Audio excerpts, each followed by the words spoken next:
What are some scams everybody should be made aware of? I work with 3 deaf people, and due to their differences, their behavior and body language is very unique. The deaf people who ask for money behave as someone without the disability. It's very obvious. I just signed to them I'm sorry. They hung up on you. When I tell them I use Linux they keep going. They tell me it doesn't matter. I still have viruses. I need to download their program. I keep playing along with their script while I play a video game. Yup, okay. Wait a second, it's freezing. I think the virus is eating my gigabits. I claim I'm running Win98. I follow along with them every step of the way from memory and see how long I can string them along. Good times. This is a UK-based scam list. It appears to be constantly updated. News Action Fraud web page. If they say it's not a pyramid scheme, it is. If you have to pay to work there, you are a customer, not an employee. Canor Society org. I got an email from them, and it seemed legit since they had my name in school, but they want $50 to join. And according to them I was being invited because academic achievements. Bullshit, I did bad that semester. Edit. Funny thing is I didn't know it existed until I got an email from them today, and in which I proceeded to Google them, and then post this comment. Jokes on them. I'm a failure. Up there with who's who of high school students in America or something like that. Pay $$ to have your name published as if some college dean is poring over these books to offer you a scholarship. Another is outstanding high school students of America. I always decline. So when they turn to walk away I can say I changed my mind. They will always come back. That's when I say, I thought you were deaf. Credit card scam. You get a call from someone claiming to be your credit card company. They say someone has been using your card. They have all your info and they tell you what it is. They have your name, address, CC and maybe even last 4 of your social. What they don't have is your CVV, 3-digit code on the back, and that's what they are after. They ask you to verify it to check your identity. They ask for the CVV to verify you are still in possession of your credit card. You give it to them and that's what they need to run up your card online. Edit. Corrections, and here is a link to a news article on the scam. Pretty smooth. The Denver Canal webpage. Edit number 2. For everyone asking why they have your other data and not your CVV, it's because businesses aren't allowed to store keep it like your other info. Has anyone ever noticed that an online store might have your credit card number on file, but they still ask you for the CVV? I just tell them I can't talk now and ask for a reference so I can call back later using the number on the back of my CC. 3 of the 4 of the calls have actually been from my CC company. I was actually surprised that they cared enough to call me and check that I was making a purchase. They care. Something like this happened to me once. After the call ended I realized it was super suspicious and immediately called the actual credit card company, who cancelled and replaced my card. The easiest way to tell if this is a scam is to simply hang up and call the customer service number on your card. You'll find out pretty quick that it was, or, more likely, wasn't your credit card company. Edit. Also, I ask for a confirmation number for when I call back before hanging up. Scammers usually just stammer. A confirmation number, a 2. We can't pay much right now, but if this project goes well, there'll be lots more work down the road. I've been in the freelance-ish design business for 14 years, and never has more work down the road panned out when the client uses it as a hook to get an upfront discount. Stick to clients who can pay. Imagine if you went into a Subway and instead of them offering you a 10th sandwich free after paying for 9, you said, how about I pay you half price for the first sandwich, and then if I like it, I'll probably buy more sandwiches at full price down the road. The fake kidnapping ransom scam that preys on the elderly. Someone called my in-laws to be early in the morning one day saying they'd kidnapped their son and his wife. We aren't even married. In Mexico, and we wouldn't be released unless they wired over a crazy amount of money. They heard screaming in the background. A man shouting, "Dad, help me, help me." They looked on our Facebook page and saw that he checked us in at a Latin restaurant in Thailand where they knew we were, but thought, hectometers, maybe they went to Mexico.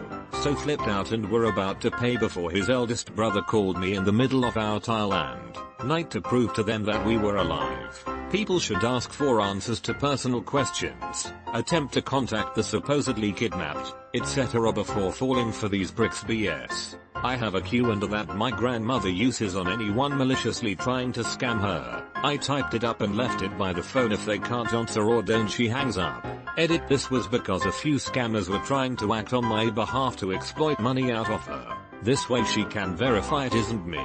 This happened to me, but I knew about it. So while they told me they had my mother, I called her and she was fine. So I decided to play the game to see if I could get them arrested. OMG. No. Please. No. What do you want? Money? I can get you XXXX. Please don't do anything to her. Where do we meet? Then they told me that no. They wanted prepaid phone card numbers or something like that. So I gave up. Told them to kill her because I didn't like her anyway and hang the phone.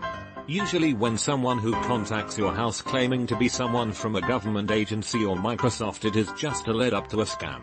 Just always ask for some kind of identification, and sometimes googling the phone number can lead you somewhere. I had a guy with a thick Indian accent call and say he was from Microsoft tech support and he had an alert that claimed I had terrible viruses on my computer. I asked him who he worked for and he said Windows tech support. He wanted me to go on some website to download a program that would remotely connect him to my computer.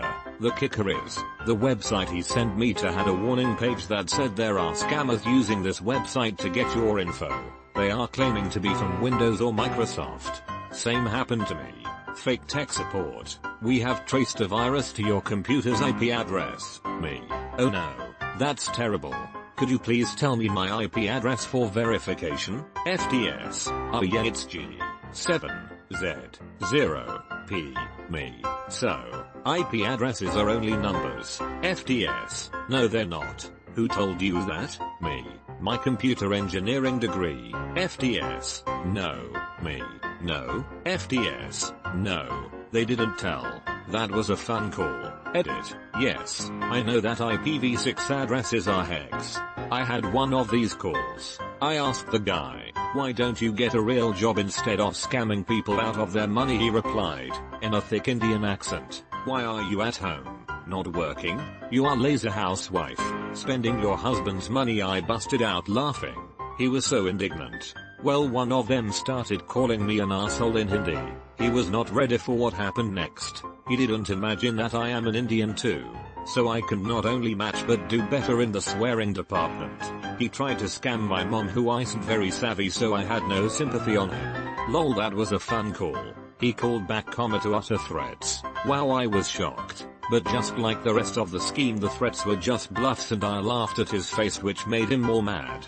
I'm Indian too. That always gets me, that with our names they won't realize we can tell they have heavy Indian accents, and names like Sam and Robert aren't that likely. Especially that one police constable who could not even pronounce the name of my province. Really embarrassing as an Indian that all this shit is associated with the country. In a thick Indian accent. Hello, this is Eric Johnson from Windows. Your computer has a virus. Me. I'm running Linux. He promptly hung up. My younger brother answered one of these calls. Our home PC hadn't worked for a couple months prior, so he knew it was a scam. He told the woman at the end of the phone that we didn't have a computer. She replied in a thick Indian accent, don't tell me lies. He got scolded by the scammer. I got one of these calls once. They said my computer had a virus or something like that. So I said which one. They didn't have an answer. When it was clear I wasn't buying it, the guy literally said without any lead up or prompting, I love you. Creepiest fucking phone call ever. My friend decided to fuck around with one of these guys. Pretended she was doing what he said, but really slowly and with a ton of questions, rambling about her cats etc. When he figured out she was messing around, he got pissed, threatened to kill her, said some awful things. She hung up, and he called right back, again and again. He called her constantly for days, threatening her, always from a seemingly different number. There was nothing she could do, so she had her phone number changed. Edit. A word. That's actually so much worse. Like, you think you can mess with these people fine, but you forget that they could be a raving lunatic. I love these calls. Being a computer technician, I love to fuck with these people when they call. It usually makes my day when they hang up. XD. Next time, see if you can get them to let you VNC into their computer or something similar. I have come close, but the call was cut off before I had a chance. I usually just give them the number on the back of the toaster. Your bank will never send people to your house to take your cards from you. I was visiting at my grandma's house when she got scammed. Got a call at about 9 PM from somebody claiming to be the police. Yes, your grandson was in a car accident while driving drunk. He's here at the police station, and this is his phone call. I'll put him on. Her grandson gets on the phone. Grandma, sorry my voice sounds funny. I broke my nose in the wreck. I'm in jail. Can you pay my bail? Grandma was hysterical. She didn't have the money to pay the bail they were asking for, and she was calling relatives left and right trying to pull some money together to get him out. In a last-ditch effort, she called her grandson's cell phone, and he picked up, perfectly fine. Wondering why she was calling so late, needless to say, we called the police, but they couldn't trace the number. Disgusting how they took advantage of an old lady like that. I thought she would have a heart attack. TLDR, don't pay anyone's bail unless you know they're in jail. If you get a call in the US from jail, you will first hear a pre-recorded bit about accepting a collect call from someone at insert jail name here. If you don't, it's probably BS. There's a pyramid scheme that's been going around my area the last year or so. It's called World Ventures. Basically disguises itself as a discount travel club. It's legal since they sell a tangible product, but the business itself is extremely shady and gets sued all the time. They usually prey on college students, stay-at-home moms and returning veterans. Here's an album, IMGA webpage. I know a kid who's involved in this. I used to think he was cool, but now I think he's an idiot. He's definitely smart enough that he should comprehend that it's scam. Just looked at his LinkedIn. Young entrepreneur, professional tourist, GTFO. Edit. I've decided to provide proof. Note the you should be here banner and everything IMGA, the magic of the internet webpage. I'm glad to see this here. A couple months ago I went on an OkCupid date, and turns out the girl worked for World Ventures and just lured me, and like 7 other guys, to a presentation of theirs to try to get us to buy the product. At first I was pissed, but then I was just laughing my ass off because I couldn't believe how ridiculous the whole thing was. Feo, my boss took me to one of these. They had people standing in the back yelling yeah and right on the whole 2 hours. My boss walked me outside. I was doing a marketing internship, and she asked me to discuss why people are stupid enough to fall for this and why this business model works. It was a fun experience. You have a smart boss. I work for a BMW dealership and have sold cars to these people. I've tried telling them it's a scam, but they won't listen. It pains me to know that they will have to give up their cars in a few months when they no longer have people who will buy their discount travel packages. If you ever get stopped by a deaf person trying to sell you a pin for $3, 99% of the time they're not deaf. One time I was in a Starbucks and a deaf guy walked around once passing out leaflets on how to sign basic letters, and then walked around again asking for money by tapping on you and putting out his hand. When he got to the girl right before me, she started to sign to him fluently and he just gave her a thumbs up and walked out. My sister used to hang out with a lot of deaf people. I don't think she officially got her interpreter's license, but she was close. She got in the habit of carrying business cards with information about this group that helps getting jobs, plays in bowling leagues together. Just a generic hey, we're deaf, come hang out with us type group. Whenever she started signing and gave them a card, they quickly left, except one time. One girl took the card and started hanging out with them. I guess like with everything, there are times where the scam isn't a scam, but the scammers ruin it for the few good people. Happened to me on the subway. I am deaf and I just watched this guy handing these out and trying to collect, often successful. I signed to him and he got agitated and scurried away. I've had a deaf person ask for money, and when I said my wallet had been stolen earlier that day, they started shouting you're lying. You have your wallet. I am definitely stealing this. Definitely. I work in a bank. Some scammers will test whether your card works by making a £5 donation to a charity, which can be done on atoms. If this works, they will slowly start to empty your account by buying vouchers from supermarkets. If you see a charitable donation you didn't make, investigate it immediately. Edit. Thanks stranger for the Reddit gold. Honestly, if you're paying attention to bank statements monthly, then you should investigate any charges that you don't remember doing, and receiving any items you don't remember ordering. A few years ago, I got a package under my name for some women's products. Not only did I not remember buying them, but they couldn't have been for me because I'm a guy. checked the mail, found my statements, and found $20 withdrawn under the product's name. Immediately called the bank, got the money refunded, and got my debit and associated account frozen. The next day, went into the bank and made a new account and got a new debit card. You gotta be on top of that bullshit. Door-to-door magazine sales. While some of these are legitimate, I got scammed out of $40-50 about 7 years ago. Kid came up to my door. I saw there was a white van down the end of the street, and about 10-15 kids got out of it. This one particular kid stopped at my door, gave me a pitch about how they were selling magazines to build a fund that would send them all to college. I thought to myself, why not help this kid out? This kid was about 16-17. Had an ID badge that said he worked for some charity or something, and he could offer me budget subscriptions, more than half off the price if I were to subscribe through the actual magazine's website. I signed up for Maxim, Muscle Mustangs and Fast Fords, and 2 or 3 others. Never received those magazines. Talked to my neighbor down the street that signed up for one magazine, and he never received his either. They usually claim to be informally addicted to crack but are actually laid off software engineers. Hi, my name is Steve. I used to be addicted to crack but now I am not anymore. Can you tell me how to launder money? What am I gonna do with 40 subscriptions to Vibe? Watch your grannies. One with dementia here almost got taken for thousands from scammers in Jamaica. She was on her way to the mailbox but looked so sneaky the nursing home staff alerted her daughter, who put stop payments on everything, including checks Granny had mailed the day before. Oh, that's absolutely awful. Seriously, don't wait for your family members to be in this position before sorting out powers of attorney, guardianship, etc. It's really important. Set them up to come in 2-force once you're not yourself anymore and have some peace of mind. If you're a male Westerner and you travel to Eastern Europe, a super common scam is that 2 very attractive girls introduce themselves and hang out with you for the day. It's a long con. They have some story about why they want someone to hang with. They'll have a meal with you, go to some tourist attractions. Seriously, spending a day. One of them will seem to have a personal interest in you. Then they suggest a place for drinks or food. The girls order for you. Everything is fine. Then the bill comes and it's something insane like $1,500. If you can't pay it, bouncers appear and walk you to the nearest bank to help you withdraw as much as you can. It's become a common enough scam that just about every guidebook and hostel check-in will warn you.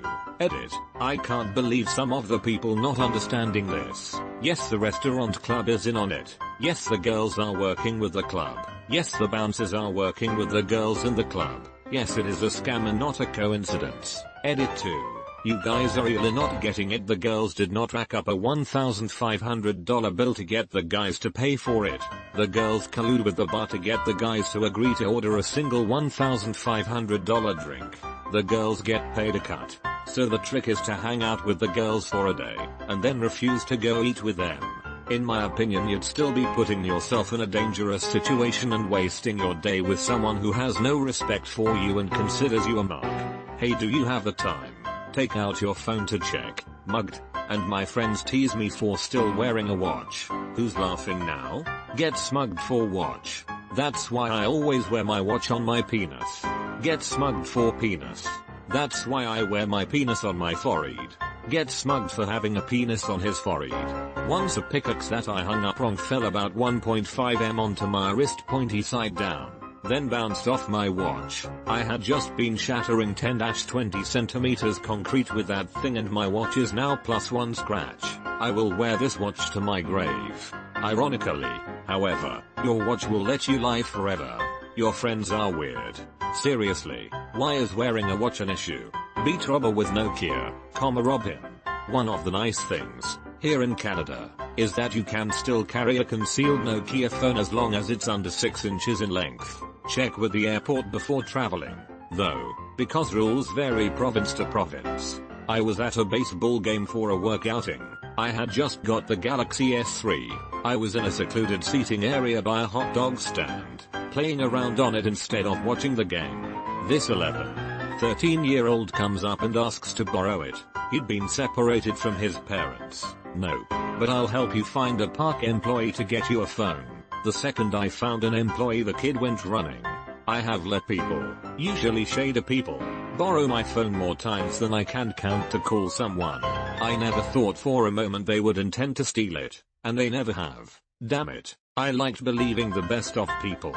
Fuck you for ruining that. Classy broad is 6 feet 5 and 300 pounds of muscle.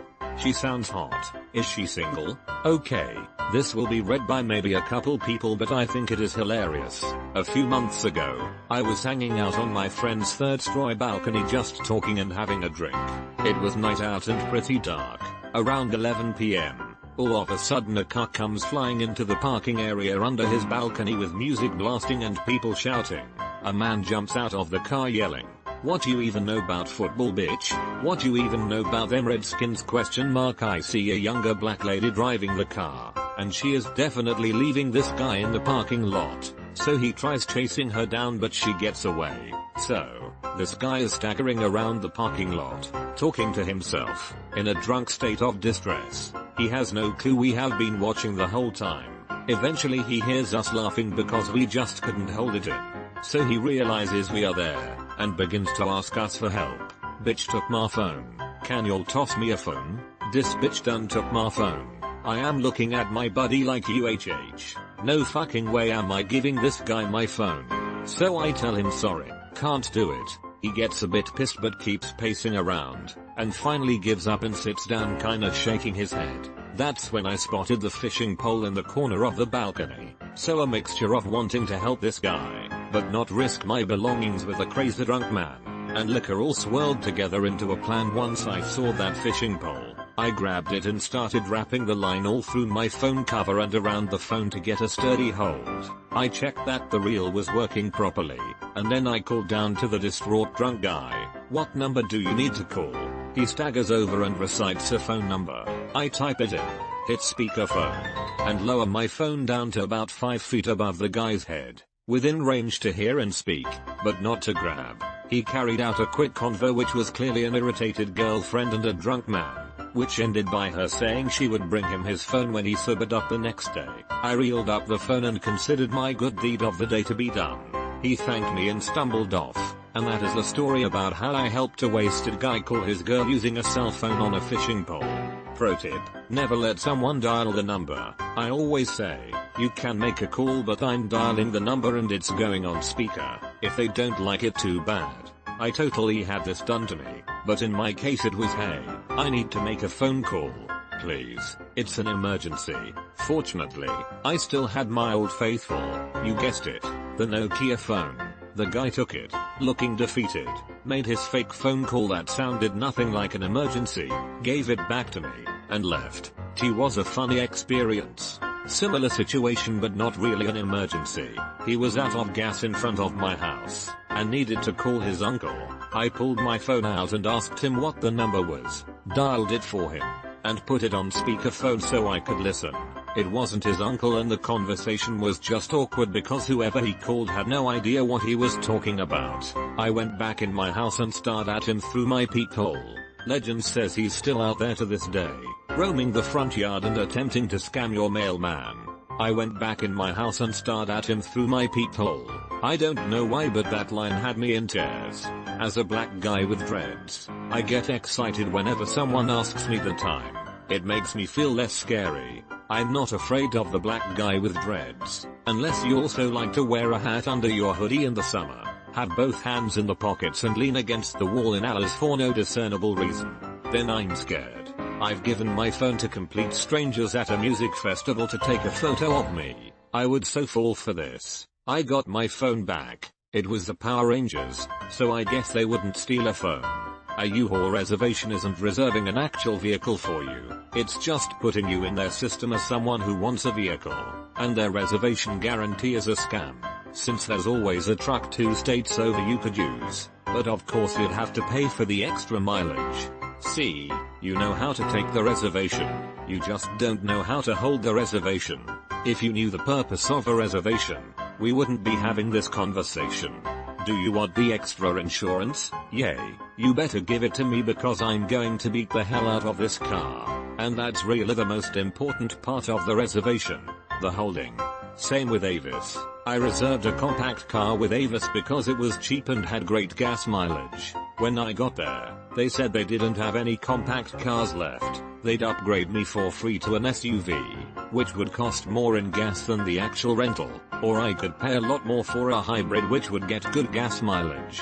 That's a textbook bait and switch. I had no choice. I was hundreds of miles from home and needed a car. Fuck Avis. Edit. Avis does some other sketchy shit too. If you use their fast pass toll device, they charge you something like $8 a day, on top of the toll charges, for the entire rental period, even if you use it only once. And if you drive the car less than 75 miles, fill it up, and don't get a receipt from the gas station, they charge you to fill up the tank. Yup, the already full tank. Their logic is that if you drive it less than 75 miles, they can't tell if the needle on the gas gauge moved, and if you don't have a receipt, you can't prove that you filled it, so they need to fill it up to make sure. Meanwhile, they'll rent you a car with only 3/4 of a tank. Seriously, fuck Avis. My mother never met a pyramid scam she didn't love. She tried to get me to sign up for this ACN garbage. She invited me and my brother over for dinner one night and wanted to introduce us to their new friends. We didn't even get more than 10 minutes into our visit and their friends wanted to sit us down and talk to us about a business venture we might be interested in. I stopped the guy about 2 minutes into his sales pitch and was like, "Are you kidding me? You brought us over here to try and sell us on a pyramid scheme?" I left. It actually did some harm to my relationship with my parents for a couple months. If you're at uni, keep an eye out for them. Pyramid scheme that doesn't say it, aimed at students. Edit. For more information, send $99.95 to my bank account, or gild this comment 9 times. My husband and I rented a car from Avis this past year to go on a nice trip out on the countryside. He has a login for his corporate account, but paid with his personal credit card. This detail will matter later. So we get the car, all is great, and when we arrive at a supermarket to get food for the cabin, the air in the tire is low. No matter, we refill the tire and go on our way.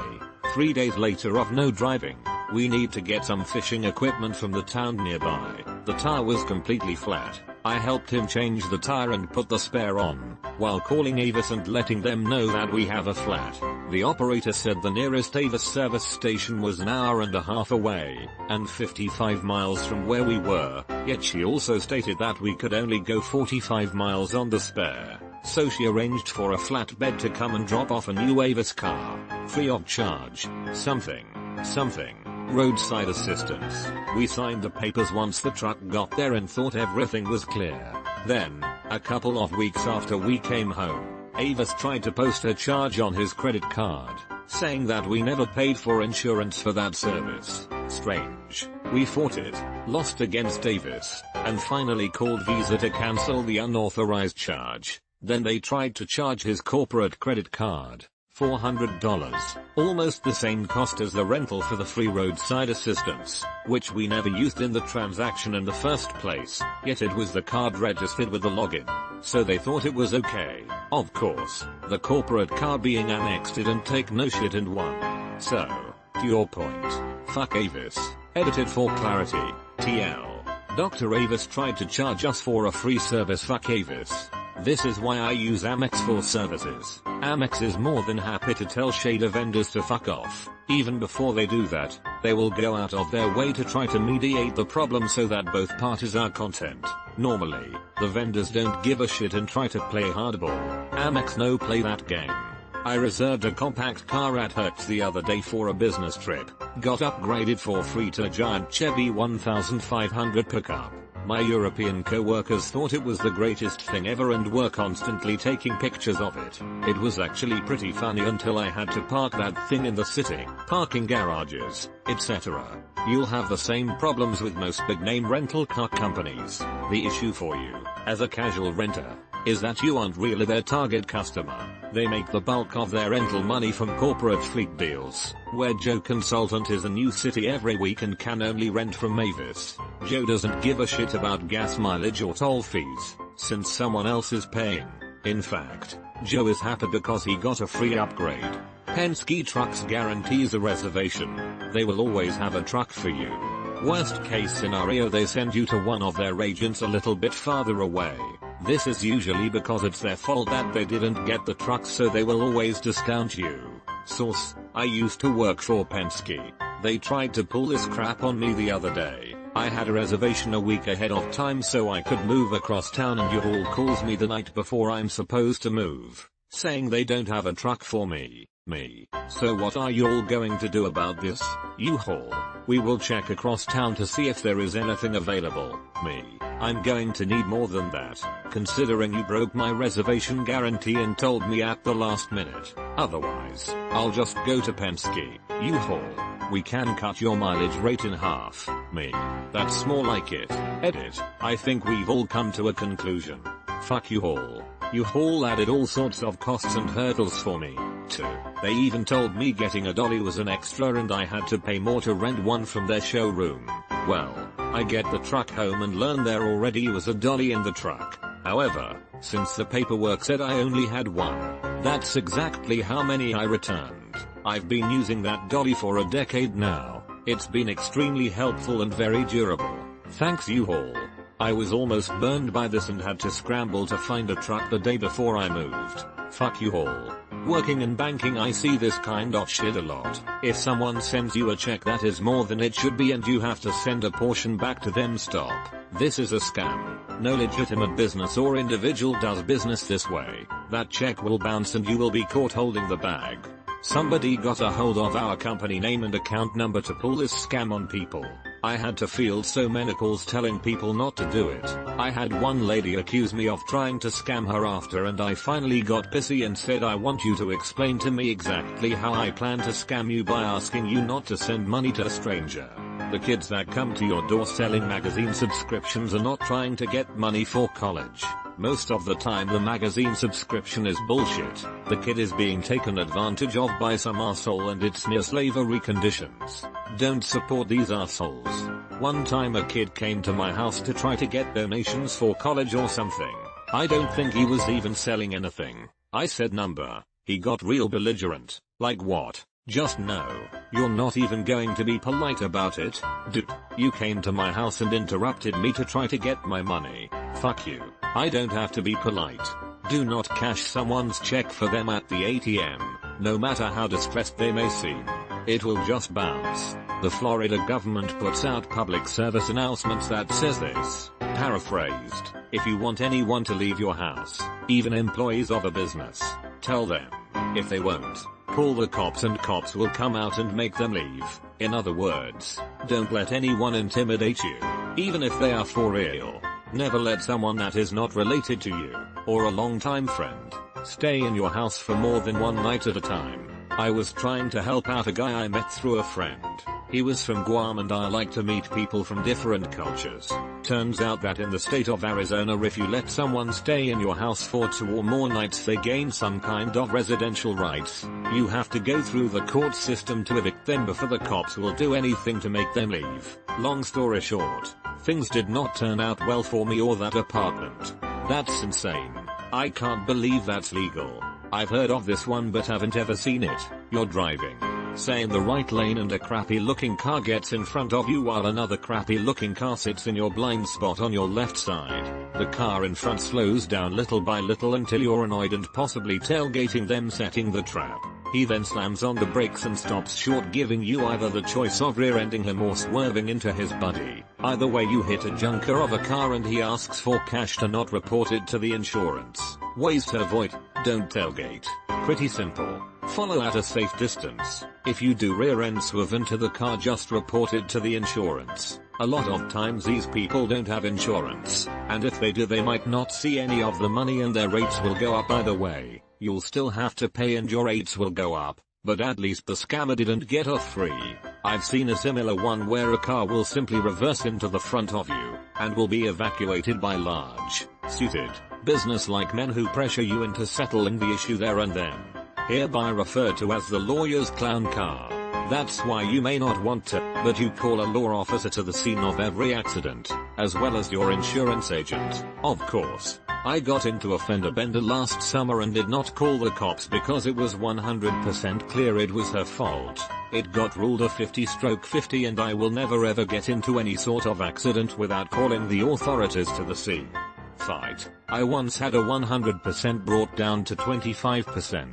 which meant no increase in rates. Still was 0% my fault since the idiot ran a red, imperfect system but worth fighting to bend the results towards your favor. This type of scam is one of the reasons dashcams are so popular in Russia. People in Russia sometimes throw themselves at cars for compensation from insurance and healthcare companies. Russia is insane. I'm getting a dashcam. Check out the G1W. It's a 1080p dashcam that you can get for around $50 on eBay. Just watch out for fakes. Source: I have one. It's awesome. Edit: myself and a few other people have been answering a lot of questions about dashcams, specs, technical stuff, how to avoid fakes, etc. below. If you're even a little interested in getting one, feel free to check the stuff below or just ask. I'll be glad to help as much as I can. The more dashcams on the road the better. Edit number 2. Here's a link to the dashcam talk page on the G1W webpage. It has all the information, specs, prices, models, tips to spot fakes, and links to trusted sellers you'll ever need. There are plenty of other cameras and discussions on the website as well. A lot of people are also mentioning Techmoan as a good source for dashcam information, so be sure to check that out too. Just watch out for fakes. Imagine trying to avoid getting scammed by buying a camera, and getting scammed by a fake camera. It's the same people. Damn. They're in a deep. Jokes on them when they realize how slow I drive. Lots of love. They sell the hair they get for tens of millions, then only donate a few hundred wigs a year. Yes, and lots of love rarely donates, they charge. If you're going to give hair, use Pantene Beautiful Lengths, so much better, and they do not charge patients for wigs, it's all free. My best friend fell for this scam. He actually sent them $300 and was scrambling to come up with more to send cause they were threatening to send the video of him fapping to his family, but he had the good sense to come to me for help instead. We filed a police report, and the officer was stifling laughter the whole time. But nothing was done since there wasn't any real way to trace the scammer's location. Guys, if a hot girl tries to hit you up for Skype 6, it's a scam. Edit: okay, since people are bringing up the same points repeatedly, let me clarify a few things. My best friend fell for this and paid them money because he does not possess the same reasoning abilities and critical thinking skills that most people do, because he is literally retarded. He has a 68 IQ. And while he is mostly functional on his own, he is also very easily tricked. He's been shaken down for over $100 by those pushy Dead Sea assholes in the mall too. I try to look out for him as much as I can, but sometimes he gets into trouble before I can stop him. We didn't pursue this matter any further because he was very embarrassed and because it happened in a tiny BFE town where the police have basically zero resources to investigate anything. There are 2 cops total and all they really have the power to do is pull you over and issue tickets if you speed, and arrest you if you get too rowdy. I realize there are ways to track them down, but the scammers were most likely in another country and thus out of our jurisdiction. Even if we could find them, we were not willing to push for an international investigation over $300. I'm female, so no, my best friend in this story is not actually me. Lol. Maybe when hot girls are hitting on you it's a scam, but there are hot local singles, some of whom I may already know, looking for hot, no strings attached sex, and they told me it's not a scam, so it's totally legit. Or alternatively, you go straight from chat room to Skype, never show your face, and get off on the fact that they think they tricked you, when you know that they don't know that you know what they think you don't know. If you have to buy anything other than a basic set of power tools before you can start your new job, it's a scam. I'm looking at you. Pyramid schemes. ACN is a huge scam. $500 to join. Only move up by getting people to join. You make all your money by bringing in suckers. You make next to nothing from selling their services. They prey on college kids that need quick money. Typical pyramid scheme. The big shots in the company pump all their money into nice cars to sell the illusion of money. A lot of them also drive obviously rented BMWs and Mercedes. They are scum. I wish I could explain more, but I'm on mobile at work. The American one is vector marketing. They advertise for students to start at $15 per hour, so naturally a lot of kids are interested. It's door-to-door knife sales. and the $15 per hour is if your commission is at a certain level. They are calculating that number by taking your commission and dividing it by the number of hours you've worked. There's actually zero base pay. They claim that the knives sell themselves. Okay, my roommate in college sat through a 2-hour seminar from these guys. Edit. Apparently I had pretty much all of the details wrong on how you get paid through this company, and I guess people really love selling knives. All I know is what I was told a while back in college from former roommates and friends, so I didn't mean to misrepresent anything. As a bunch of people pointed out, it's $15 apt or a percentage of commission from that apt, whichever is higher, and you make apts through family friends, no door to door. I almost fell for it. I thank Reddit for the till as I waited in the waiting room. So what happened, did you just leave? He cut out. Not the person you were asking. But, I was almost lured into this a couple years ago when I first moved away. I was pretty desperate for a job, and I was pretty happy when these guys called me to set up an interview. After sitting through the whole spiel about how much money I could make, watching training and promotional videos, it began to dawn on me that this company was shit. I mean, if you're a really good salesman and have the summer off with nothing better to do, fuck it, you might as well give it a shot. But for someone who needs more stability and a guaranteed paycheck, this isn't the job for you. I waited till I got home, called and left a message simply stating that I'd found a better job. The guy called me a few times the next day and left messages, but I never called him back. 2 months later, I ran into the girl that I'd sat through the training stuff with. She handed me my food through the McDonald's drive-through window. What I've experienced is that if the company has to sell you the job, then it's most certainly a shitty job.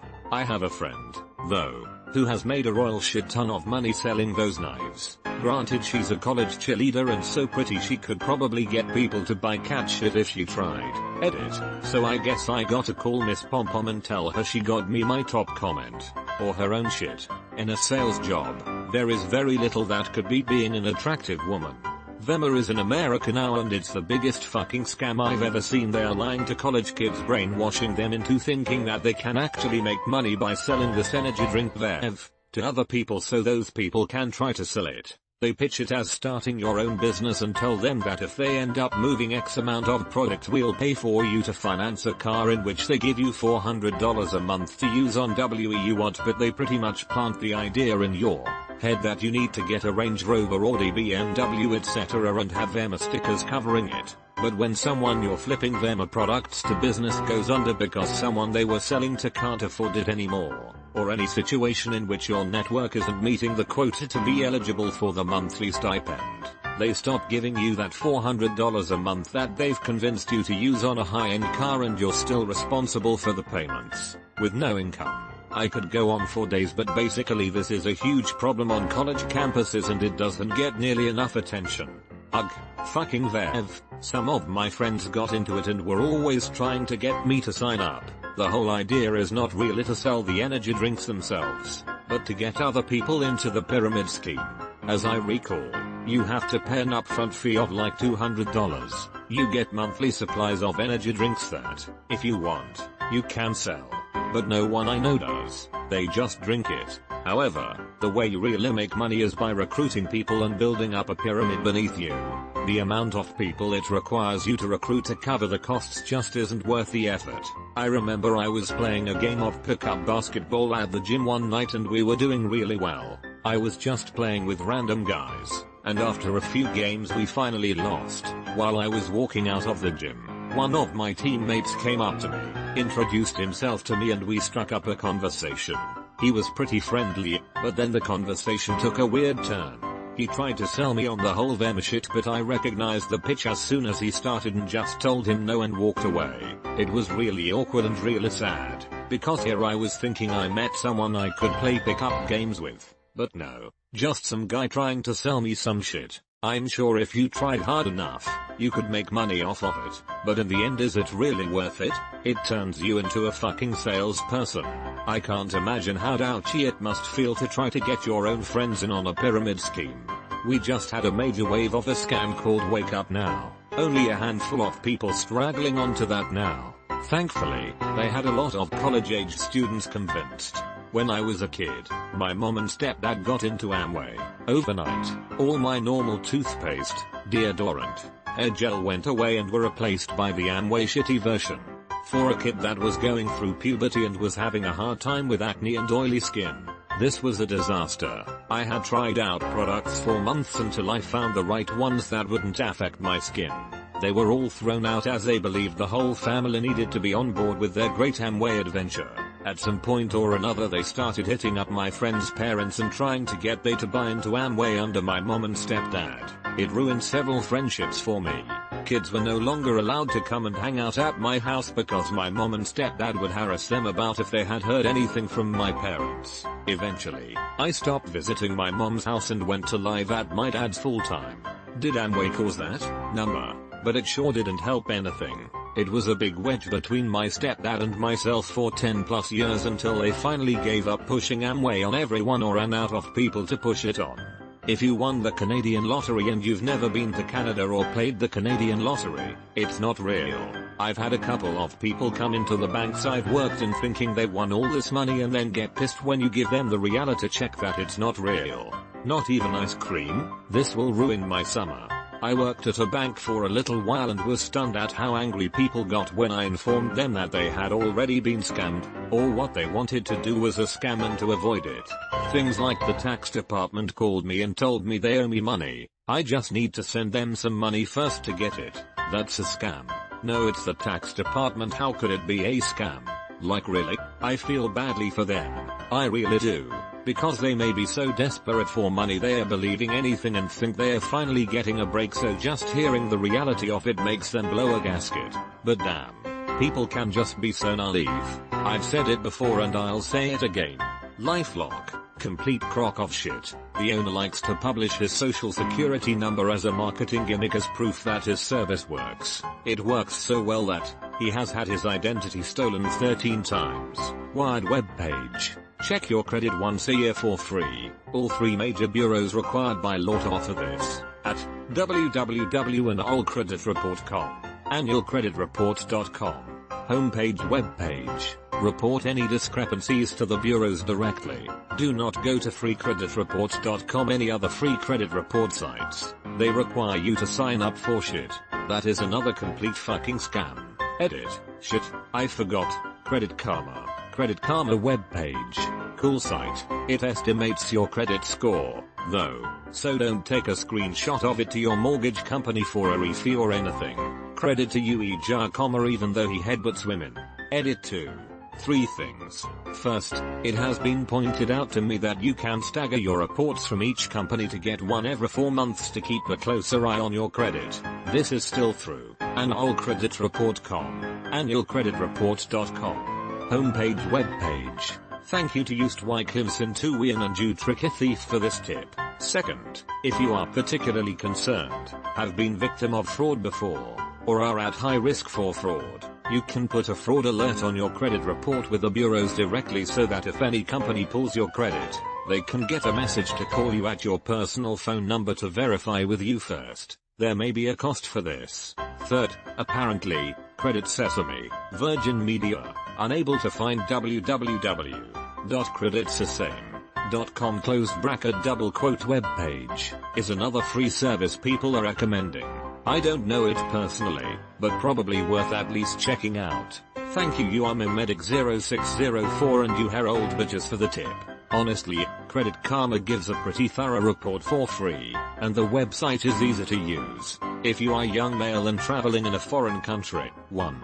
You are approached by foreign girls who say they want to improve their English or they want to meet to show you their art. You, single and in hormonal flush, agree. 2. You meet at bar that is suggested. You buy drinks. The girls make conversation 15-20 minutes in. The girls leave. 3. You get a bill, except it's for 100 times what you'd expect to pay. You make to leave except there is a big guy standing at the door who won't leave until you pay. Heard so many stories from luckless horny friends who've been on the wrong end of this scam. Not me luckily as I have a face like a bucket of smashed crabs. Edit. Obligatory gold thank you. Made my day. Yes, you can all use the phrase bucket of smashed crabs. Thank my mother. She always used it. Not about me. Further edit. To those asking, I'm British, not American, and this happened to friends traveling in China, Slovakia and Uruguay. If girls approach me ever, the situation is not real unless I am asleep. This happened to me in Vegas once, walking back to our hotel at like 3 AM. Suddenly, every woman passing by is giving me a big smile. My brain immediately tells me something is up, and then I come to the realization that those women are pay to play. No woman smiles at me. Ever. Magneto taught me this. Never trust a beautiful woman, especially one that's interested in you. Let me teach you how to say disappointment. I was in Budapest and women were constantly trying this trick on me. I thought fuck it with one girl, let's fuck with them, and let the girl lead me to the bar. When we got to the door I said I've changed my mind. See ya later. I'm sure, in this scenario, wittingly fucking with organized criminals is the smartest way to go. Yeah, I mean, what are they gonna do? Shoot you? Beat you up? Stab you? Boil you? Mash you? Stick you in a stew? Wait, how do they pump up the bill? Is it just an unusually expensive bar and they depend on the fact that you might not check the prices of things? Edit. Alright, guys. Thanks for all the answers. I don't need any more. Edit. Seriously, please. My question has been answered 11 times. I understand the situation now. Edit. Thank you all for paying attention to me. I'm guessing it's a bar made specifically for girls to lure tourists, and the prices are huge because horny people don't read. Edit. Apologies horny redditors. I should have said horny people refer not to read when a girl is purposely distracting them from the menu. Horny people don't read. Cannot confirm. They are most likely working with the bar. The bring marks in and the staff pumps the bill. She gets a cut. Guy at my hostel got hit with about 7,000 RMB for his bill. Falling for that. Could be 9k, but the memory likes to exaggerate. Translation.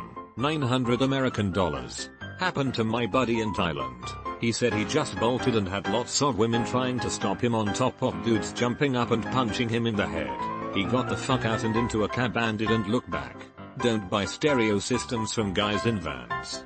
Don't buy anything from guys in vans, unless it's your drug dealer. We tell children to never take candy from guys in vans ever, except for the one van with cartoons characters all over it that plays music to lure children from inside their homes. Driven in most cases by terrifying people I would normally not accept candy from even as an adult. Driven in most cases by terrifying people. Yes indeedy.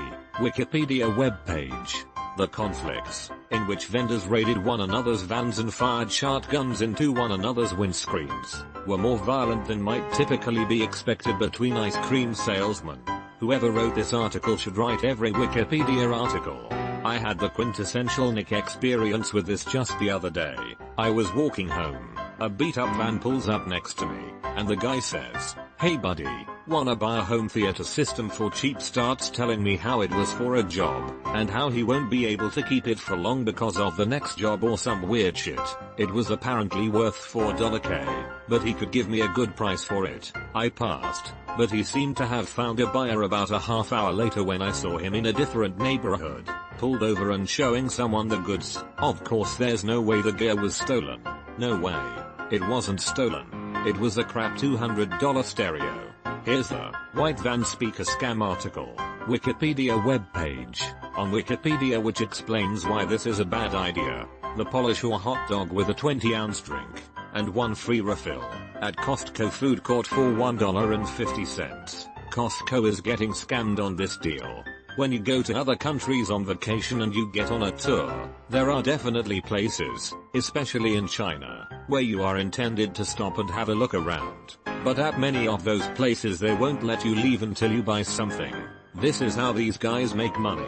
Man, you could make an entire thread on China scams. I've been to China 3 times and dodging the scams was a ton of fun. I bought my first house last year and I had at least one scam per week coming in the mail for the first couple months.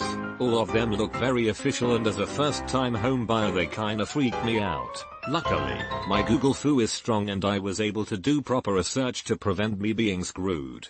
Former retail jewelry clerk here. Jewelry has to be one of the biggest rip-offs by far. Jewelry is relatively cheap to make, especially things made with silver. At a store I used to work at, we were selling CZ and sterling silver rings that we purchased for $8 and was marked $160, but is always on sale for 60% off. Then there's those diamond rings that literally have a diamond chip surrounded by a strategically cut piece of silver that gives it the illusion it's a bigger diamond, on sale for only $200. Then there's that white gold bullshit. There is no such thing as white gold. It's just normal gold covered in rhodium that you have to get replaced every so often. If you like the look of white gold and don't have special allergies, just get silver and save yourself some money. Gold is probably marked up at least 500% of what the amount of gold diamonds are actually worth. Edit 1. The white gold thing was going off of what I was told by my managers. I suppose gold can be mixed with whiter metals to make it whiter, but the shiny white gold rings in the stores are probably rhodium covered. My point was you might as well get the same look for cheaper and get silver, or cheaper yet pure rhodium rings. And as someone else has said in the comments, 24 karat white gold does not exist. More information on that here. About web page. Edit 2. Gemstones only have value in the eye of the beholder. Just know most of them are lab created, or if they are natural, there is a high chance they had to dye it to get the stereotypical color that is associated with the gem. Edit 3. Words and grammar. Probably not as common, but I work in a pharmacy, so here's my 2 cents. Brand name does not mean better. There are basically only 3 drugs, 1 class, where it matters a bit more that you get brand over generic. They're Synthroid, Coumadin, the epilepsy drugs, and it's not even that the brand is better, it's just that since those drugs have a very narrow therapeutic range of effect, we want to make sure you stay stable, and generics can vary slightly in potency. Edit since there was confusion. There is no issue if you take generics of the ones listed above. They're just as effective. Just that you don't want to switch back and forth from generic to brand. For any other drug, your body does not care enough if you take generic. There are exceptions if you're allergic to an inactive ingredient, but generally everyone is fine on a generic. There are always exceptions to the rule, but the general rule of thumb is you're going to be fine on a generic. Edit. Thanks for the gold. Epileptic here. People always ask me why I don't take the generic when I say my pills are expensive. This is why. I would rather pay than have a seizure. Yes, I have often heard the convenience of not having seizures is well worth the cost.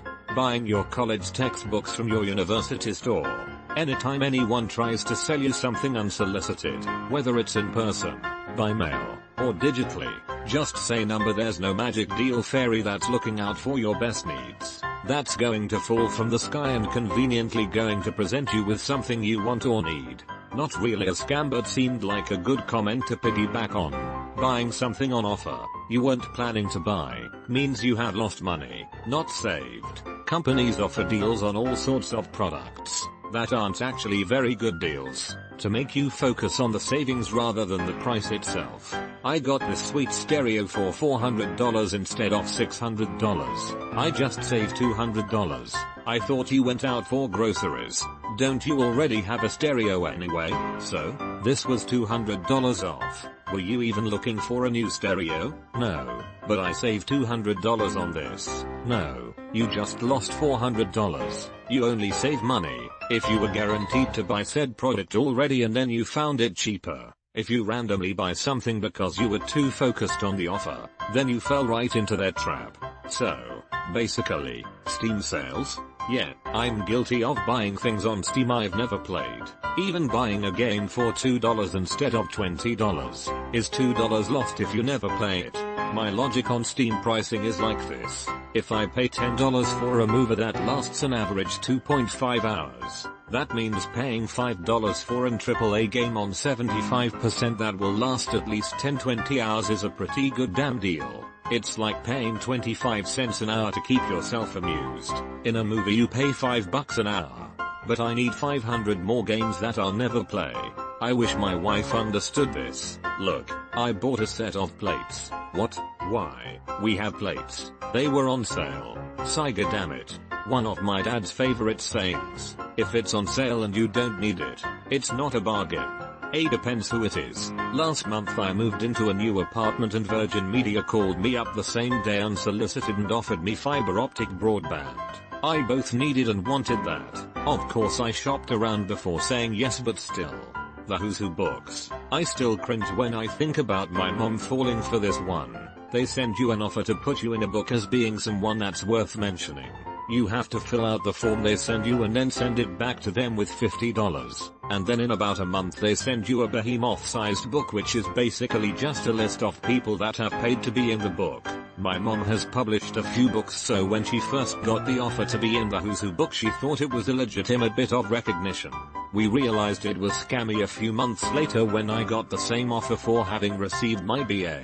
Your daughter was not referred to us as someone who might enjoy acting or modeling opportunities. We buy mailing lists. Of course you'll come out anyway to one of the open call sessions. See what we're all about. We'll tell you, we'll call if your little girl is accepted to compete as a finalist. 100% guaranteed she will be.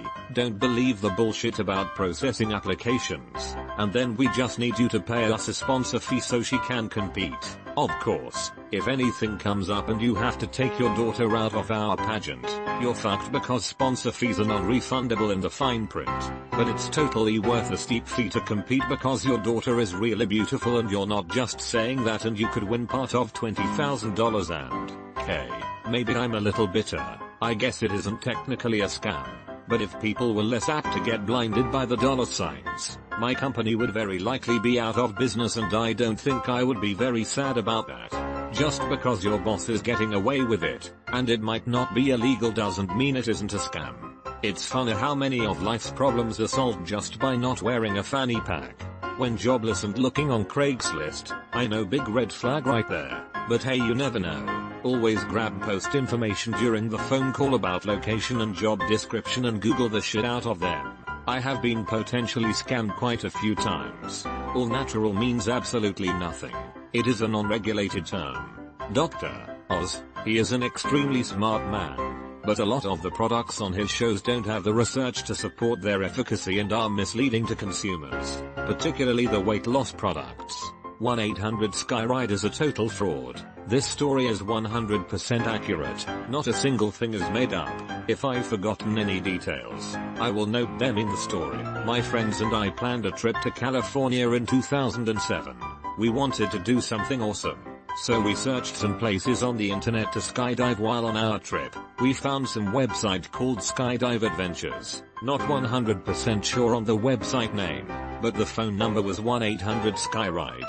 So I called them and booked a skydive trip for 4 people. Because we were all broke college students, we knew exactly how much the trip would cost. The skydive tickets were $169 each. We went through giving him each of our names, the billing address, the location for our skydive, yada yada yada. At the end he tells me the total, $836 XX. I knew right off the bat that it sounded way more expensive than it should have. I asked him about it. He tells me each skydive is $209. I say the website says $169 per ticket. He says that is the website only price and you must request that at the beginning of the call. There was nowhere to pay on the website either. I had already searched 3 other places online, and all were $169. I tell him don't charge my card, I'll purchase it somewhere else. He asks if he can hold my details in case I call back. I specifically said do not charge my card. I remember this part exactly. He says, relax, we're not scammers bro. I said okay, and hung up. I call one of the other websites I found online. Ask them how much it costs for a skydive package. He says $169. I said okay, sign us up. A few days go by and I get a call while I'm working my crappy summer job loading trucks. The lady on the other end of the line says she's calling from some skydive company. Don't remember what she called it. She is calling to confirm my credit card charge. I tell her about my 2 different calls and I wasn't sure which one she was calling from. At this point, I had no idea that they were trying to screw me. You'll see later. So I ask her what the total amount to be charged is and she doesn't know. I told her basically that I wasn't sure which company she was calling from and she could call me back later when I was home, so I could review which company she was calling from. I never heard back from her. A week goes by and I notice the charge on my credit card is for $836. At first, I thought that the first place had run my card by accident. It wasn't until I noticed that the other charge for $676 never showed up that I then became suspicious. After doing some digging, I realized that almost all of the skydive websites, with different phone numbers, were owned by the same company, 1-800-SKYRIDE, and then I googled 1800-SKYRIDE and my heart sank. Literally, page after page of fraud and rip-off reports. I knew I was screwed. I called the company and explained to them that I knew what was going on. I wanted my refund or I threatened to report them to the BBB and the Consumer Affairs Office. They told me they had audio recordings of all transactions and they would review the audio and refund me if necessary. I called back a few days later and was told the audio came back and I had agreed to the more expensive purchase. I vehemently disagreed and asked to hear the recording. I was told that this could only be done from a supervisor's desk and a supervisor would return my call. A week goes by, no call, so I call them. No supervisor there. Another week goes by, same thing. This goes on for a good month. I finally get a hold of the supervisor and he is going to let me listen to this recording. I'm listening to the entire call. Then at the end he reads the price to me, $836. Then, the recording makes an audible click, and then I hear a very quick okay and then the recording is done. I was pissed. Did this moron really expect me to believe this? He obviously dubbed my voice over the end of the call. Since when does a call ever end like that? In the middle of a conversation without any goodbye or thank you or anything at all. I still don't understand why he even did that. Why did he try to justify something to me that I flat out knew was a lie? Next step, cancel the payment on my Chase credit card, also known as Why I Hate Chase Bank. So I called Chase Bank and filled out a reverse payment form. The skydive company doesn't respond to a single allegation that I make. They just sent a 20 or so page packet with a bunch of absolutely irrelevant information. I wish I still had it. I would upload it. Nevertheless, Chase Bank sided with 1800-SKYRIDE. I was absolutely livid. I called Chase Bank and politely asked why they came to this decision. I told the lady that she could just put the company name into Google and would see what she is dealing with. Her response to me was, "They are our customer too." I basically said fuck you and hung up. I couldn't believe it. Fast forward 5 years, after telling this story to someone on a random day, I decided to Google the company. Come to find out, a news team in Georgia did an investigation on this company and exposed them.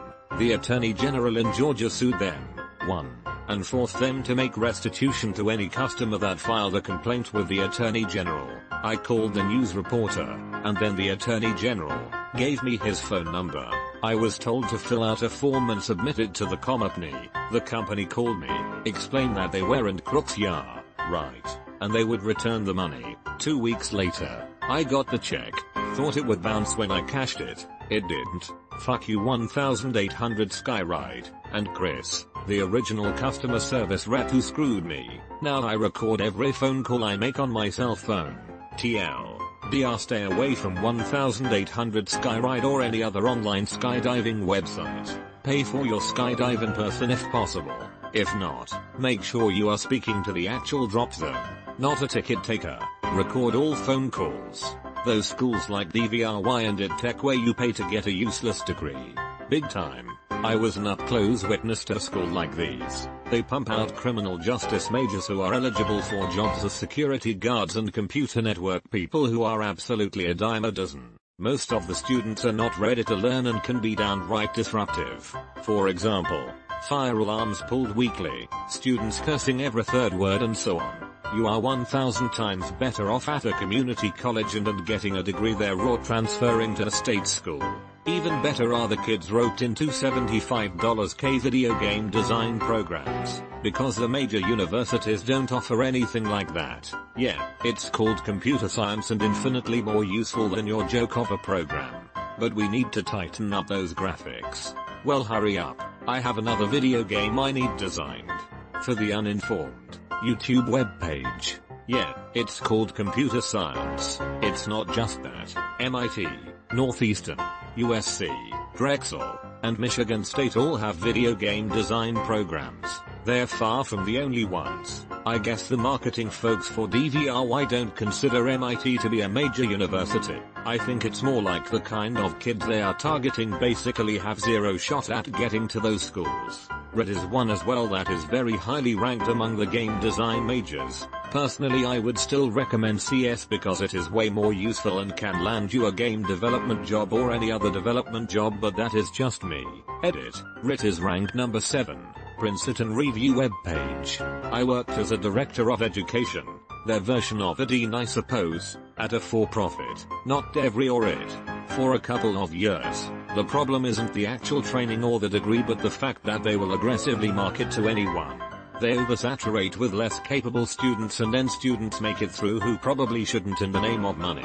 In my time I saw plenty of sharp people come through, get the training, take it seriously and then go land a good job. I saw some people come through and then land amazingly good jobs.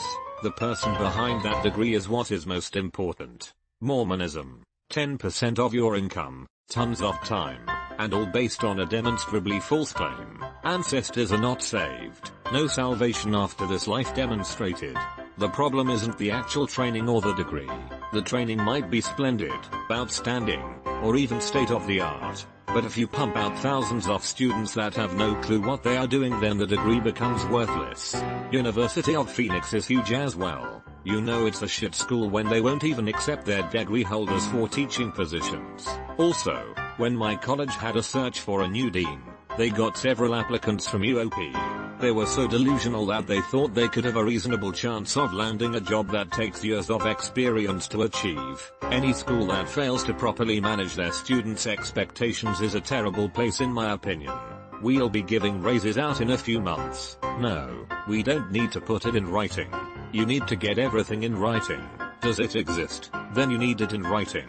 One of my earliest jobs I had been promised a certain salary to start, and then a raise after 3 months. 3 months in I have a new boss. I go to her to talk about my promised raise. She says I see. Did you get it in writing? And I pulled out a piece of paper. As a matter of fact, I did. She wasn't entirely happy about it, but I did get my raise. It's clear I would not have gotten it without that piece of paper though. Now she's given up the fact that you can't believe anything she ever says, and must get everything she promises in writing. Not really a scam. But there is little to no difference between a £5 HDMI cable and a £100 one. As long as the build quality is decent, it doesn't fall apart. There is no point spending more than you have to. Not exactly a scam. But whenever people have content with thumbnails or covers with boobs on, they get loads of views. Even if they're shit. Guys, if you wanna see boobs, watch some fucking porn. Just about every YouTube fail or Vine compilation is represented by a pair of tits that aren't even in the video.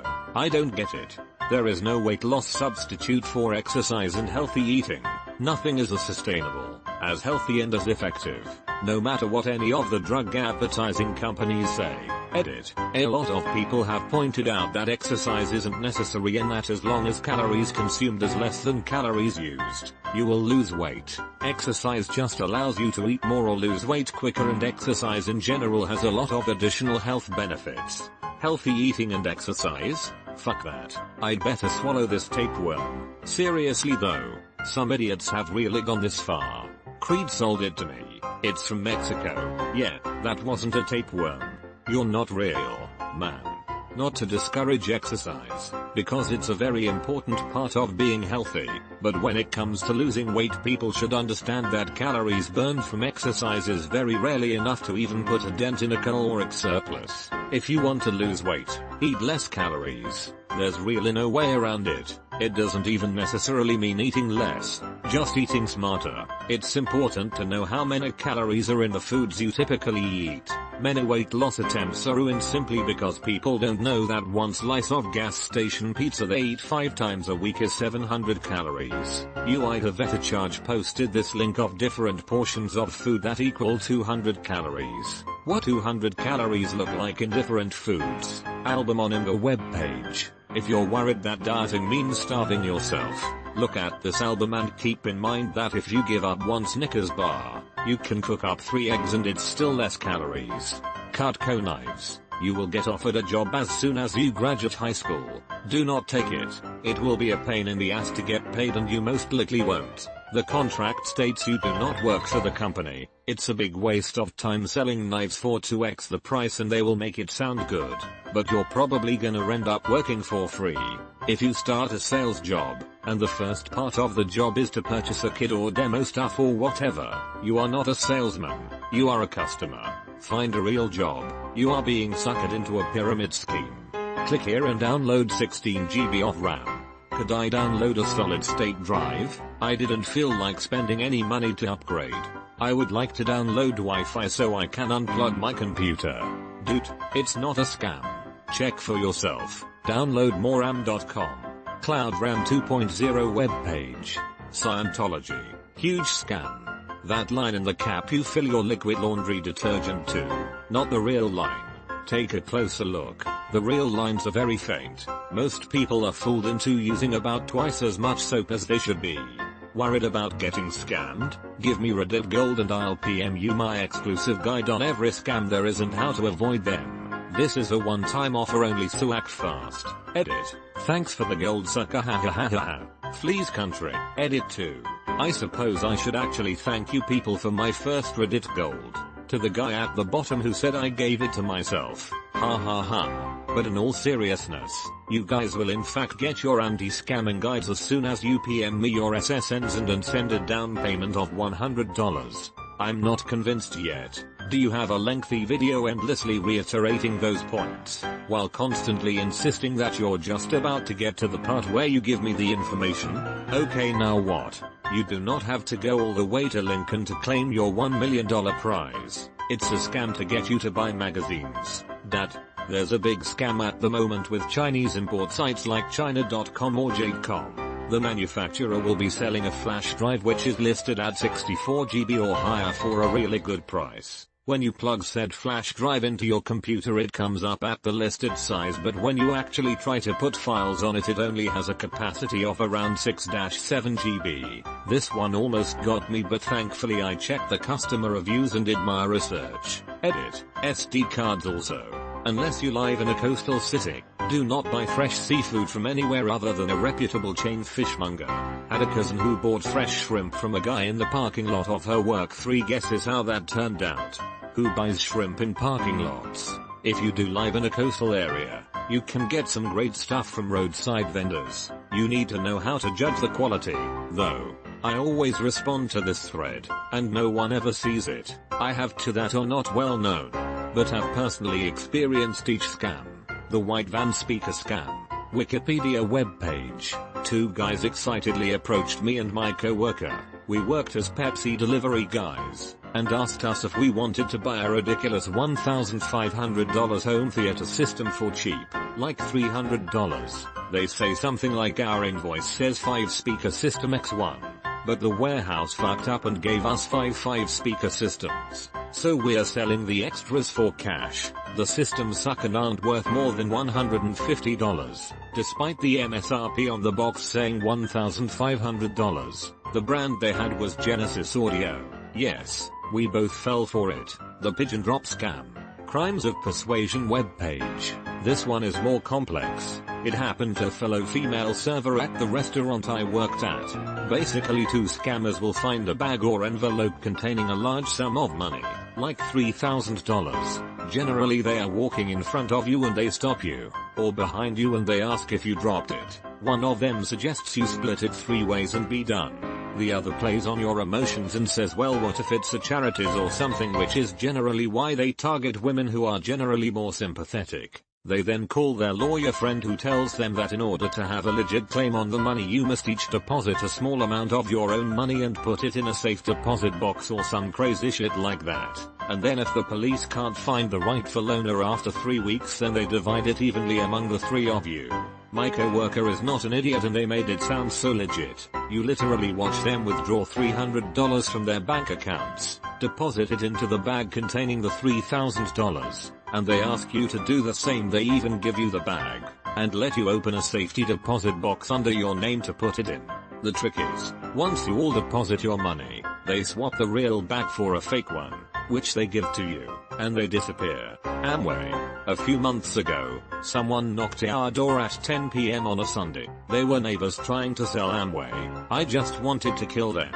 Also, Herbalife is like a cult. I went to a meeting and left terrified. There is no Nigerian prince. Actually, he really does exist. He just needs you to wire him $15,000 in American cash money and he will be released from being in prison at jail in Nigeria and will be able to provide you proof that he is real. BRB. Stop. Do not wire him the money.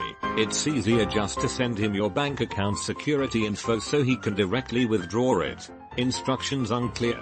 Dick stuck in Nigerian prince. Mine too. Hi there. Are you telling me Prince Adeyemi Anaru is fake? But this Hunnisoid webpage picture of him looks so real. Seriously, Nigeria is a federal republic. They don't have royalty. It hasn't been a monarchy since 1963. And even when they were a monarchy, they were a colony of the British. So their royalty was the British royalty. So there hasn't been a Nigerian prince for hundreds of years. In an unrelated note, good luck Jonathan is an awesome name. Armor trimming. You are not the one. 000,000th visitor. Homeopathy. Wikipedia webpage. Not quite a scam, but shitty business practice. Often when you take out a loan or buy something on credit, the credit provider will have some payment options that involve paying a lower monthly installment for a longer period of time, or not starting the monthly payments immediately. These should be avoided because you end up paying a lot more interest. It's the same with budget or revolving credit cards. The bank only requires you to pay a certain percentage of the outstanding balance each month, and the rest collects interest. Always pay back as much and as soon as your budget cash flow allows. Considering the amount of people in Uganda, I seem to win the lottery a lot. As a small business owner, Yelp, they hold your good reviews hostage until you pony up some cash. Every time I ignore their high pressure calls, another review disappears. Yesterday I went to Walmart to buy a basketball. All the Spalding balls were flat and needed air and almost all the pumps were made by Spalding. Clever bastards. Pretty sure you don't want to shelf a fully inflated ball. Reduces product quality. And if you're buying a basketball, you're going to need a pump eventually anyway. What am I, a peasant? Once the ball is flat I toss it in the garbage and buy a new one. Well, I can understand the appeal of bouncing a ball in the middle of the store aisle. You're just jealous of our love. The fact that if you are driving around at night and you see something suspicious to remain in your vehicle with your doors locked. I live in England and I have heard stories of people creating scenes with some carnage and baby dolls in the streets, so when people stop, exit their vehicles to investigate they proceed to get mugged. I am also reminded of a story which I first read on here about a man driving his truck through America. He was in a fairly unfamiliar place in the arse end of nowhere when he came across what looked like a car crash with bodies littered throughout, high fields on either side of the road. He felt like something was not quite right and decided to maneuver his truck through the mess and drive down a little further. Once stopped he checked his rearview mirror only to see the street full of people who had emerged from the fields either side of the road looking down at him. The terror. Warranties. I sell them and they are a fucking scam. Technology is built to last literally just as long as that warranty, and then break. If companies were giving out warranties for the benefit of the consumer they would stop, because they would be losing money. Those sales account for huge amount of a store's revenue, almost pure profit into the pockets of the store that sold it to you. Like 75% of people never end up claiming it too. Seriously though, do not buy warranties. Oh, and oil change places are riddled with some of the scummiest human beings who are ready to scam you all the way through your visit. This was originally posted by you Uncle Eric in a best of discussion about ripoffs. I saved the post because it was so awesome, and I hope to post it again in the future. Quoted text. Cars. Absolutely cars. Yes, a lot of good suggestions are here, but nothing screws you as hard as a car does. First, there's all sorts of pressure to buy new. That's a terrible way to go. Everything depreciates immediately after purchase. Instant loss. Then there's a stigma against buying used. That drives me wild. People act like there's some kind of voodoo curse on anything used by someone else. It's unclean and dangerous because it's used. Further, you're cheap and low class because you buy used. Nonsense. Used products can be evaluated objectively, especially cars. All the cultural baggage, Thank the marketers. Yes, there really is a big conspiracy trying to convince you that used equals bad. It's not a secret conspiracy. Every marketer will freely admit to manipulating you to buy new. Where do you think that myth about it being bad luck to buy used diamond came from? Check the prices for used diamonds. It's worth seeking out articles on the diamond cartel and its marketing. So, now that they've convinced you to buy a new car because you deserve it, what are the real costs? Well, the average $35,000 car doesn't cost that. It costs a lot more. If you finance, like most do, you'll probably pay an extra $10k $12k in interest over the years. Then there's the sales tax. That will get you up over $50k. Then there's the registration and insurance. Because it's financed, you have to carry full insurance. Registration is expensive on new cars. 2. There's maintenance and upkeep. 2. This, over 5 years of payments, should get you about $60k in. Depreciation will depend on the make, but quite a few lose 50% by the time it's paid off. So you might have spent $60k for a $17k asset. That's a lot of downside. And here come the marketers.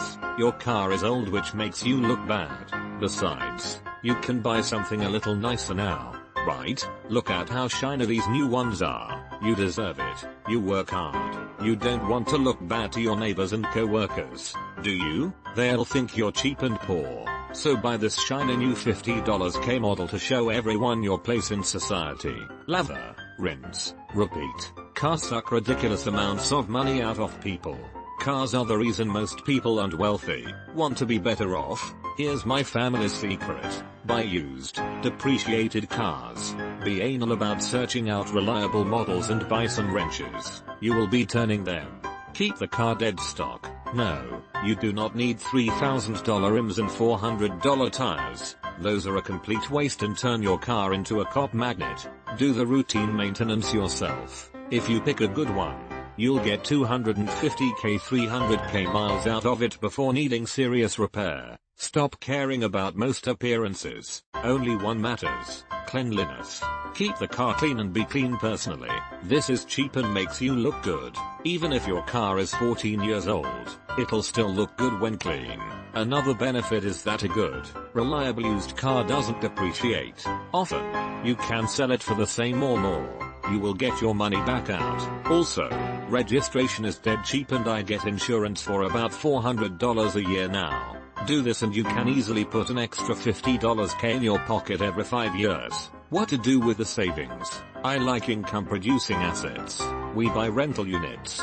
Those are awesome. Around here, $50k will buy a 3-bed/1 bath house or a couple of 2-bed/1 bath apartments. Roughly, either would bring in around $800 minus $900 a month. Instead of a $50 case to Tusmobile, I get $800 a month. I get tax deductions. I get $50k of equity.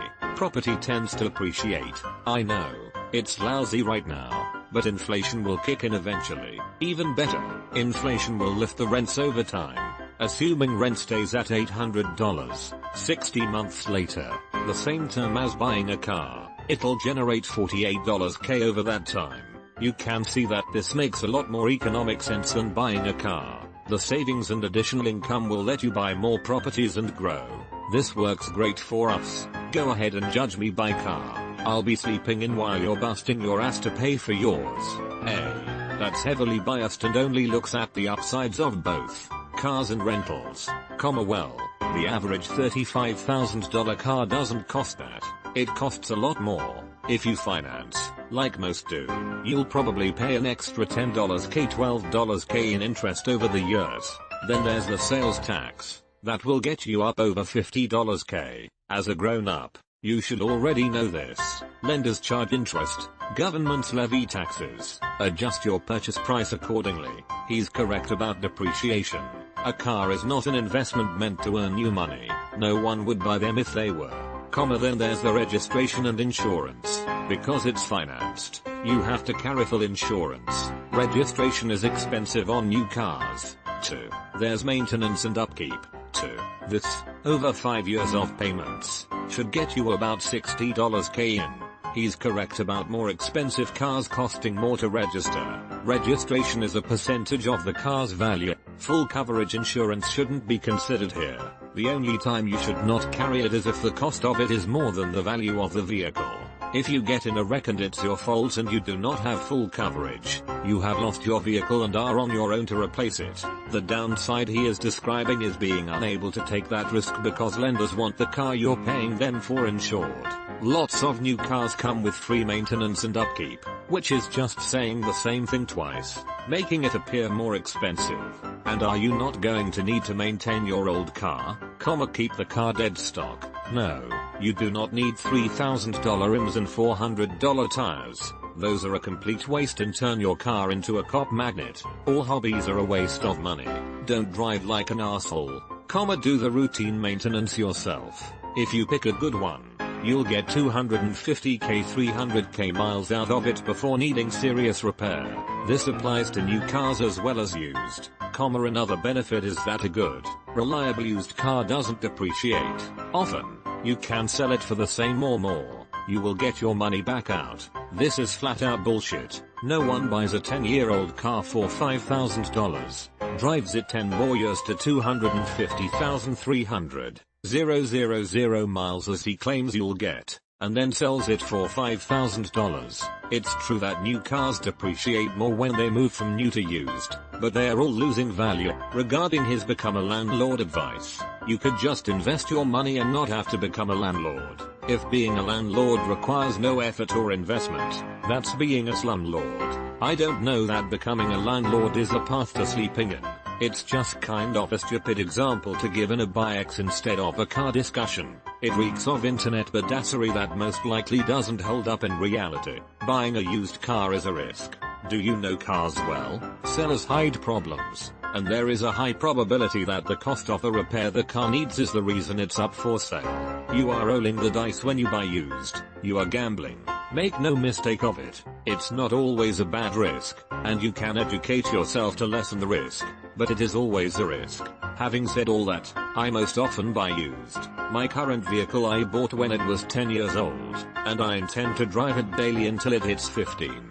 My prior car I bought when it was 5 and drove it for 10 more. We bought my wife a 5-year-old car for $15,000 and she drove it for 5 years. For its replacement, we bought a new car for $30,000 and she's going to drive it for 10. She has 2 to go. It's dead reliable and has needed very little repairs. Only maintenance the same as I give my used cars. TLDR. It's some truth wrapped in a ton of internet bluster. Use the incognito private browsing mode of your browser when looking for airplane tickets. The first time you visit, prices are the lowest in order to get you interested, and they use cookies to check if you're looking at the same trip again and the price will have increased. Incognito mode blocks the use of these cookies, so you'll always see the best offers. I feel like this was debunked. I think I even recall a Redditor a while back offering a year's worth of Reddit gold to anyone who could satisfactorily prove it to be true. Lawyers are not a scam. Sure, some lawyers are scumbags and will try to scam you, but they are also highly regulated and you can report them to their law society. Also, at least in my jurisdiction, lawyers aren't allowed to promise specific results. Nothing is ever guaranteed in court. No two cases are the same, so predicting results is just plain stupid, as one small difference in the facts could mean a completely different outcome. Comparing your bill to your wife's is also misleading. You basically bought your product from the manufacturer and your wife got it at the store. Of course her price is going to be higher.